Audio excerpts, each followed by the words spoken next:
சிங்கமும் சண்முகமும். ஒரு பசுமை சூழல் கொண்ட உயிரோட்டமுள்ள கதை.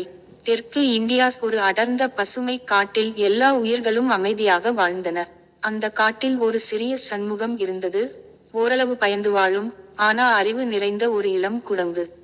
ஒருநாள் சண்முகம் தனது குடும்பத்துடன் பழக்கம் போல பழங்களை தேடி சென்று கொண்டிருந்தபோது, தற்செயலாக குழப்பமடைந்து தனியாகவே ஒரு புதிதான பாதையில் சென்றுவிட்டது.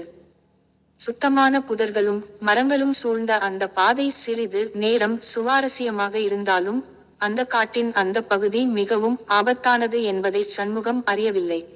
அப்போது வானத்தில் மேகங்கள் சூழ சூரியன் மறைந்து விட்டது. சண்முகம் நெஞ்சில் பதட்டத்துடன் ஒரு பெரிய கல்லை ஓரமாக நின்று கொண்டிருந்தது.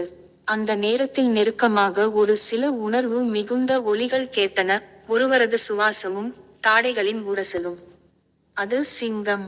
சிங்கம் மிகவும் பெரிதும் வலிமையாக இருந்தது. ஆனால் அதன் முகத்தில் கோபமில்லை. அது சண்முகத்தை பார்த்து மெதுவாக நடந்து வந்து, "ஏன் இங்கு தனியாக இருக்கிறாய், குட்டி?" என்று கேட்டது. சண்முகம் நடுங்கி, "நான் வழி தவறிவிட்டேன்" என்று மெலனமாக பதிலளித்தது. சிங்கம் சிரித்தது. "அது பெரிய பிரச்சனையல்ல. நாம் எல்லாருமே ஒருநாள் வழி தவறுகிறோம். ஆனால் யார் பயந்து நிற்கிறார்கள், யார் முயன்று மீண்டு வருகிறார்கள், அதுதான் வித்தியாசம்" என்று சொன்னது. சிங்கம் சண்முகத்தை காட்டின் பாதுகாப்பான பாதையில் அழைத்து வந்தது. வழியில் அது பல அறிவுரைகளை கூறியது. "நீ சிறியவன், ஆனா தைரியம் உண்டானால் எந்த குழப்பத்தையும் கடந்துவிடலாம்.